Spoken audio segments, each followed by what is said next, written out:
വളരെ സ്ട്രോങ് ആയിട്ടുള്ള ഒരു ഗ്രാൻഡ് മാസ്റ്ററാണ് ഡേവിഡ് നവാര. ഡേവിഡ് നവാര കളിച്ചൊരു ഇൻട്രസ്റ്റിംഗ് ആയിട്ടുള്ള ഒരു ഗെയിം കണ്ടാലോ. ഈ ഗെയിം കളിച്ചിരിക്കുന്നത് ഡേവിഡ് നവാരയും വക്ലവ് ഫിനെക് എന്ന് പറഞ്ഞൊരു ചെറുപ്പക്കാരനും തമ്മിലാണ്. അപ്പോൾ രണ്ടുപേരും വളരെ സ്ട്രോങ് ആയിട്ടുള്ള പ്ലെയേഴ്സ് ആണ്. അപ്പോൾ ഇവിടെ ഡേവിഡ് നവാരയാണ് വൈറ്റ് കളിക്കുന്നത്, വക്ലവ് ഫിനെക് ആണ് ബ്ലാക്ക് കളിക്കുന്നത്. ഡേവിഡ് നവാര തുടങ്ങുന്നത് നൈറ്റിനെ F3 കളിച്ചാണ്. റെറ്റി ഓപ്പണിംഗ് ആണ്. നൈറ്റ് F6 പോകുന്നു.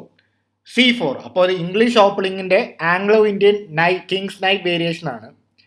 C6 കളിക്കുന്നു. അപ്പോൾ ഇത് ഇംഗ്ലീഷ് ഓപ്പണിങ്ങിൻ്റെ കാരോക്കൻ ഡിഫൻസിൻ്റെ ആ ഒരു വേരിയേഷനിലോട്ട് പോകുന്നു. നൈറ്റ് C3, D5, E3 കളിക്കുന്നു. അപ്പോൾ ഐഡിയ ബിഷപ്പിനെ പുറത്തിറക്കുക, സിമ്പിളായിട്ട് ഡെവലപ്പ് ചെയ്യുക, കാസിൽ ചെയ്യുക. ഇതൊക്കെയാണ് സാധാരണ വൈറ്റോടെ കളിക്കാറ്. E6 കളിക്കുന്നു. B3. അപ്പോൾ ഈ ബിഷപ്പ് ഈ ഒരു ഡയഗണലിൽ അത്ര ആക്റ്റീവായിട്ട് വരാൻ സാധ്യതയില്ല. അതുകൊണ്ട് ബിഷപ്പിനെ ഇങ്ങോട്ടേക്ക് നിർത്തി ഈ ലോങ് ഡയഗണൽ ഓക്യുപ്പൈ ചെയ്യാനാണ് ഡേവിഡ് നവാരയുടെ ശ്രമം.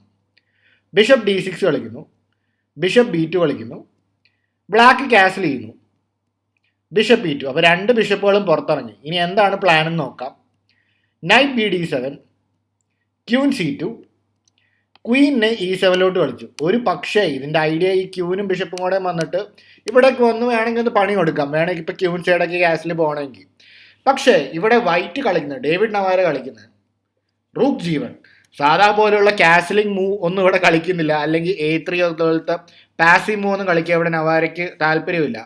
ഡേവിഡ് നവാര കളിക്കുന്നത് റൂക്കിനെ G1 കളിക്കുന്നു. അപ്പോൾ ഐഡിയ എന്താണ്? G4 കളിക്കുക, G5 കളിക്കുക, ഓടിച്ചു വിടുവാനായിട്ടിനെ ഒരു പവർഫുൾ അറ്റാക്ക് ഉണ്ടാക്കുക. അപ്പോൾ സേഫായിട്ട് കളിക്കാൻ നവാരയ്ക്ക് താല്പര്യമില്ല. അതിന് പകരം റൂക്ക് G1 കളിക്കുന്നു. അപ്പോൾ എന്തായാലും ബ്ലാക്ക് പ്ലെയർ കറക്റ്റ് സമയത്ത് തന്നെ സെൻറ്ററിൽ സ്ട്രൈക്ക് ചെയ്തു. വളരെ സ്ട്രോങ് ആയിട്ടുള്ള സെൻറ്റർ ഉണ്ട്. E5 D5 പോകുന്നുണ്ട്. അപ്പോൾ ഒരുപാട് സെൻറ്റർ കൺട്രോളുകൾ ഇവിടെ ഉണ്ട്. എന്തായാലും G4 പോകുന്നു നവാര. നൈറ്റിനെ ഇവിടെ B6 കളിക്കുന്നു. ഒരു പക്ഷേ ഇതിൻ്റെ ഐഡിയ ഇങ്ങനെ പുഷ് ചെയ്ത് കഴിയുമ്പോൾ ഈ നൈറ്റിന് ഇവിടെ വരുന്നേക്കാളും കുറച്ചുകൂടെ നന്നായിട്ട് നൈറ്റ് വന്ന് ഇവിടെ ഇരിക്കാനാണ് ഇവിടെ ബ്ലാക്കിൻ്റെ ശ്രമം. G5 കളിക്കുന്നു. നൈറ്റ് എന്തായാലും മാറുന്നു. പോൺ വെച്ച് വെട്ടുന്നു. പോൺ വെച്ച് തിരികെ വെട്ടുന്നു. നൈറ്റ് B5 കളിച്ചിട്ട് ഈ ഒരു കീ ആയിട്ടുള്ളൊരു പവർഫുൾ ബിഷപ്പിനെ അങ്ങ് അറ്റാക്ക് ചെയ്യുകയാണ്. ഇവിടെ റൂക്ക് E8 ആണ് കളിക്കുന്നത്. അപ്പോൾ ഇവിടെ ഒരു പക്ഷേ ഈ ഒരു നൈറ്റിനെ ഓടിച്ചു വിടാൻ നോക്കിക്കഴിഞ്ഞാൽ എന്ത് ചെയ്യും? ഈ നൈറ്റ് കുറച്ച് പ്രശ്നക്കാരനാണല്ലോ. അപ്പോൾ എന്ത് ചെയ്യും? ആദ്യം ഈ ബിഷപ്പിനെ അങ്ങ് വെട്ടിയെടുക്കും. ഇനി ക്യൂൻ വെച്ച് വെട്ടിക്കഴിയുമ്പോൾ ഒരു പവർഫുൾ മൂവ് ഉണ്ട്, A4. ഇത് വളരെ ക്രഷിങ് ആയിട്ടുള്ളൊരു മൂവാണ്. കാരണം ഇതിൻ്റെ ഒരൈഡിയ ഈ ബിഷപ്പ് ഇവിടേക്ക് വരിക, ഈ ക്യൂവിനെയും റൂക്കിനെയും ഇങ്ങനെ പിടിക്കുക, ഒരു ബേസിനോട് നേടാൻ പറ്റും. അതല്ലാതെ രണ്ടാമത്തെ ഐഡിയ ഈ അടുത്ത മൂവിൽ ഈ പോണിനെ പുഷ് ചെയ്ത് കഴിയുമ്പോൾ ഈ നൈറ്റിന് മൂവ് ചെയ്യാൻ വേറെ സ്ക്വയറുകളൊന്നുമില്ല. അപ്പോൾ ആ നൈറ്റ് ആണെങ്കിൽ ട്രാപ്പായി പോവുകയും ചെയ്യും. അപ്പോൾ വളരെ അഗ്രസീവായിട്ടുള്ള ഒരു ലൈനിലോട്ടൊക്കെ പോകേണ്ടി വരും. അപ്പോൾ ഇവിടെ അപ്പം അതുകൊണ്ടാണ് അവിടെ A6 കളിച്ചിട്ട് ഓടിച്ചു വിടാതിരുന്നത്. ഇനിയിപ്പോൾ ബിഷപ്പിനെ രക്ഷിച്ച് ബിഷപ്പ് B8 പോയി കഴിഞ്ഞാലോ? ഇങ്ങനെ പോയി കഴിഞ്ഞാൽ ആദ്യം A4 കളിക്കും. നേരത്തെ കണ്ട പോലെ തന്നെ ത്രെട്ട് എന്താണ്? ഈ നൈറ്റിനെ ഇവിടെ കുടുക്കിയിടുക. ഓടിച്ചു വിടാൻ നോക്കിക്കഴിഞ്ഞാൽ ആദ്യം നൈറ്റ് C7 വരും. വെട്ടിക്കഴിഞ്ഞാൽ ജസ്റ്റ് മാറുന്നു. ഇതേ ത്രെഡ്സ് തന്നെ A5 ആ ബിഷപ്പ് A3 ഇതുപോലത്തെ ത്രെഡ്സ് ഉണ്ട്. അപ്പോൾ വളരെ സൂക്ഷിച്ച് കളിച്ചേണ്ടിയിരിക്കുന്നു. അപ്പോൾ നൈറ്റ് B5 ശേഷം. അപ്പോൾ അതുകൊണ്ട് ആ ക്യൂനിൻ്റെയും റൂക്കിൻ്റെയും ആ ഡയഗണൽ മാറ്റാൻ വേണ്ടി റൂക്ക് E8 കളിക്കുന്നു. അപ്പോൾ ഇനി ഈ ഒരു ക്യൂനും റൂക്കും ഒരേ ഇതിലേക്ക് വരില്ല. A4 കളിക്കുന്നു. അപ്പോൾ ത്രെട്ട് എന്താണ്? A5 കളിച്ച് ചിലപ്പോൾ ഒന്ന് ഓടിച്ചു വിടാൻ പറ്റുമോ, അല്ലെങ്കിൽ നൈറ്റിനെ അവിടെ ട്രാപ്പ് ചെയ്യുക. അതുകൊണ്ട് നൈറ്റ് അവിടെ നിന്ന് മാറുന്നു. അപ്പോൾ ഇങ്ങനെ മാറിക്കഴിഞ്ഞ് കഴിഞ്ഞാൽ ഇനി നൈറ്റിന് തിരികെ വരാമല്ലോ ഓടിച്ചു വിട്ടാലും. A5 ഇടുന്നു, നൈറ്റ് തിരികെ പോകുന്നു. H4. അപ്പോൾ നവാര അറ്റാക്കിങ്ങിനെ തുടങ്ങിക്കൊണ്ടേയിരിക്കുകയാണ്, ക്രഷ് ചെയ്തുകൊണ്ടേയിരിക്കുകയാണ് കിങ് സൈഡ്. D4 കളിച്ച് സെൻട്രൽ സ്ട്രൈക്ക് ചെയ്യണം. അപ്പോൾ ഈ ബിഷപ്പിൻ്റെ ഡയഗണൽ അടയ്ക്കുകയും മാത്രമല്ല ഈ പോണിനെ ചലഞ്ച് ചെയ്യുകയും ചെയ്യണം. പക്ഷെ നവാര ഒന്നും മൈൻഡ് ചെയ്യുന്നില്ല. നവാര ജസ്റ്റ് റൂക്കിനെ ഇവിടെ C1 കളിക്കുന്നു. ഇതൊരു സാധാ മൂവായിട്ടൊക്കെ തോന്നുള്ളൂ. പക്ഷേ ഇനി വരാൻ പോണ അപകടം നമുക്ക് കണ്ടു നോക്കാം. നൈറ്റിനെ B8 കളിക്കുന്നു. ഒരു പക്ഷേ ഈ ബിഷപ്പിനെ തുറക്കാനായിരിക്കാം. അത് മാത്രമല്ല നൈറ്റിനെ വേണമെങ്കിൽ C6 കളിക്കാനും ആയിരിക്കാം പിന്നീട്. പക്ഷേ ഇവിടെ നവാര ഒരു ക്രേസി മൂവ് കളിക്കുകയാണ്. നവാരയ്ക്ക് ഇവിടെ നോർമലി വേണമെങ്കിൽ കണ്ടിന്യൂ ചെയ്യാം. ക്യൂനെ E4 കളിച്ച് കണ്ടിന്യൂ ചെയ്യാവുന്നതാണ്. പക്ഷേ ഇവിടെ കളിക്കുന്നത് ക്യൂൻ വെച്ച് ആ ബിഷപ്പിനെ വെട്ടിയെടുക്കുന്നു. ഒരു ക്യൂവിനെ ഇവിടെ സാക്രിഫൈസ് ചെയ്യുന്നു. റൂക്ക് വെച്ച് വെട്ടി, റൂക്ക് വെച്ച് വെട്ടി. അപ്പോൾ എന്താണ് ഇവിടെ നടന്നത്? ക്യൂവിന് പകരം ഒരു ബിഷപ്പും കിട്ടി, റൂക്കും കിട്ടി. അപ്പോൾ എന്താണ് ഇവിടുത്തെ കോമ്പൻസേഷൻ? ഇവിടുത്തെ ഒരു എൻജിനിലൊക്കെ ഇട്ട് നിങ്ങൾ നോക്കിക്കഴിഞ്ഞ് കഴിഞ്ഞാൽ ഒരു തക്കതായ കോമ്പൻസേഷൻ ഒന്നുമില്ല. ബ്ലാക്കിന് കറക്റ്റായിട്ട് കളിച്ചു കഴിഞ്ഞാൽ ഈ ഒരു പൊസിഷനിൽ പ്രത്യേകിച്ചൊന്നും തന്നെ ഒരു പ്ലസ് അഡ്വാൻറ്റേജ് പെട്ടെന്ന് വൈറ്റിന് കിട്ടുന്നതായിട്ട് തോന്നുന്നില്ല. കാരണം ബ്ലാക്കിന് കറക്റ്റായിട്ട് ഡിഫൻസുകൾ ഇവിടെ ഉണ്ട്. മോറോലെസ് ഒരു ഡ്രോയിസ് പൊസിഷനിലേക്കായാലും മിനിമം പോകാൻ പറ്റും. പക്ഷേ ഗെയിമിൽ ക്യൂവിനെ D7 കളിക്കുന്നത്. ഐഡിയ വ്യക്തമാണ്. ഈ റൂക്കിലേക്കും അറ്റാക്ക് ചെയ്യണം, ബിഷപ്പിലേക്കും അറ്റാക്ക് ചെയ്യണം. പക്ഷെ ബിഷപ്പിനെ ഈ ഒരു നൈറ്റിനെ അറ്റാക്ക് ചെയ്തിട്ട് കാര്യമില്ല. ബിഷപ്പ് അവിടെ ഉള്ളതുകൊണ്ട് തൽക്കാലം വലിയ കാര്യമൊന്നുമില്ല. ഇവിടെയാണ് അടുത്ത ക്രേസി മൂവ്. അപ്പോൾ ക്യൂൻ സാക്രിഫൈസ് അല്ല ഈ ഗെയിമിൻ്റെ ഹൈലൈറ്റ് എന്ന് തെളിയിക്കുന്ന ഒരു മൂവ്. ബിഷപ്പിനെ C4 കളിക്കുന്നു. ആ ക്യൂവിനെ അവിടെ കൊടുത്തു. അവിടെ ആ ഒരു റൂക്കും ബിഷപ്പും കിട്ടി. പക്ഷെ ഇതിൻ്റെ ഐഡിയ ഇനിയും വേണമെങ്കിൽ റൂക്കിനെ എടുത്തോളൂ, എനിക്ക് വേറെ പവർഫുൾ അറ്റാക്ക് ഉണ്ട് F7.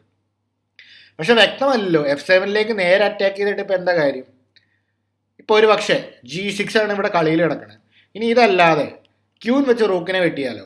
ക്യൂൻ വെച്ച് റൂക്കിനെ വെട്ടിക്കഴിഞ്ഞാൽ ആദ്യം ഈ ബിഷപ്പിനെ വെട്ടിയെടുത്ത് ക്യൂവിനെ അറ്റാക്ക് ചെയ്യും, പിന്നെ ഈ ഒരു പോണിലേക്കും അറ്റാക്ക് ചെയ്യും. അപ്പോൾ ഡബിൾ അറ്റാക്കാണ്.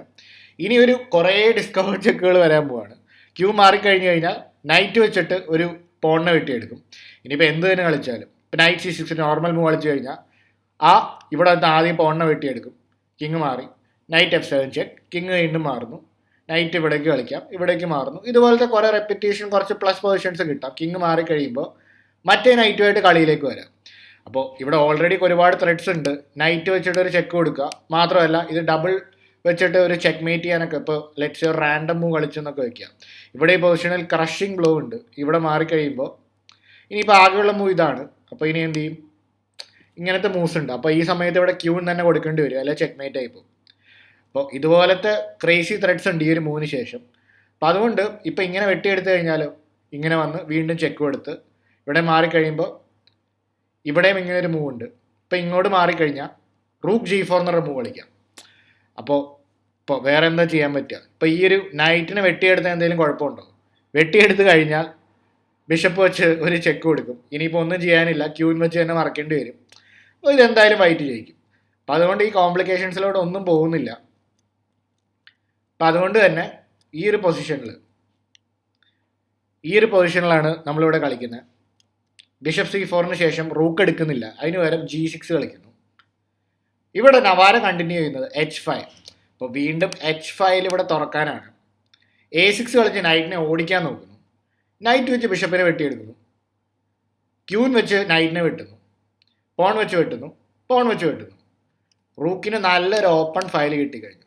വൈറ്റിന് ഇപ്പോൾ കുറച്ച് അഡ്വാൻറ്റേജസ് പൊസിഷനിലോട്ടായി. ഇപ്പോൾ തൻ്റെ പീസുകളെല്ലാം വളരെ ആക്റ്റീവാണ്. ബ്ലാക്ക് ക്യൂൺ D7 കളിച്ചിട്ട് വീണ്ടും ഈ റൂക്കിനെ അറ്റാക്ക് ചെയ്യണം. അപ്പോൾ എങ്ങനെയാണ് കളി മുന്നോട്ട് പോകേണ്ടത്? കിടക്കണം, ആ റൂക്കിനെ എടുത്തോളൂ, എനിക്കൊരു കുഴപ്പമില്ല.